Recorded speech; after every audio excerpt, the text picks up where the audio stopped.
Okay, this is video number one of two in which we're going to cover the channel view control section on the fader unit. And so this video, we're going to cover these buttons up here and this bank and arrow keys down here. And then the second video, we're going to cover these buttons here.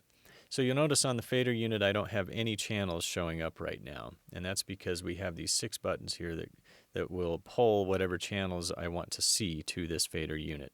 For example, if I wanted to see my input channels, I make sure that input button is lit up, and then I can now see my input channels. If my audio channels is what I want to see, I highlight that, and now it pulls all of those here. Likewise, I have outputs. I have effects, if I had any effects assigned to this project, which I don't currently, but if I did, you would see them on this page. I have my groups. Again, I don't have any groups assigned, so we're not seeing anything right now. And then we also have others, and that button will pull any rewire or MIDI channels or instrument channels to this fader unit. So if I have all of those highlighted, you notice I can scroll through to see my different tracks using the touch panel there, or I can scroll through using my arrow keys one at a time. Or if I have bank highlighted, it will jump 8 banks at a time, or 8 channels at a time. And so let's show you how to quickly access some of these things.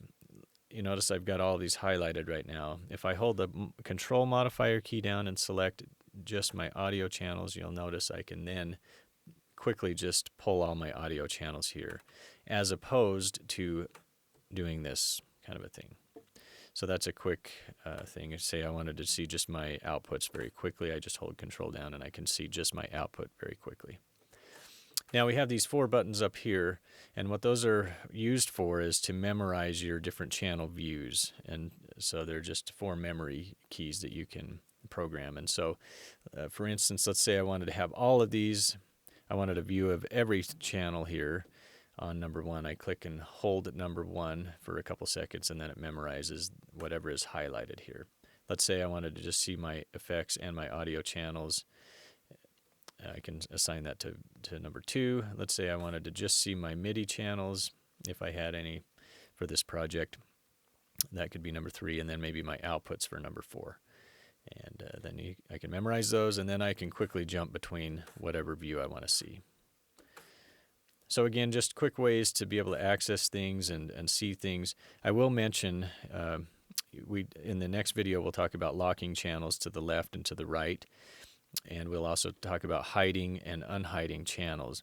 I do need to mention in this video that whatever is lit up here will not show the hidden channels. And so if you wanted to see hidden channels, you need to go unhide them. But again, we'll talk about that in the second video. That's it for this one. Thanks for watching. I would encourage you to watch video number 2. And as always, if you have any suggestions or questions for us, or anything you'd like us to cover, please email me, brad@pulsesound.com. Thanks again.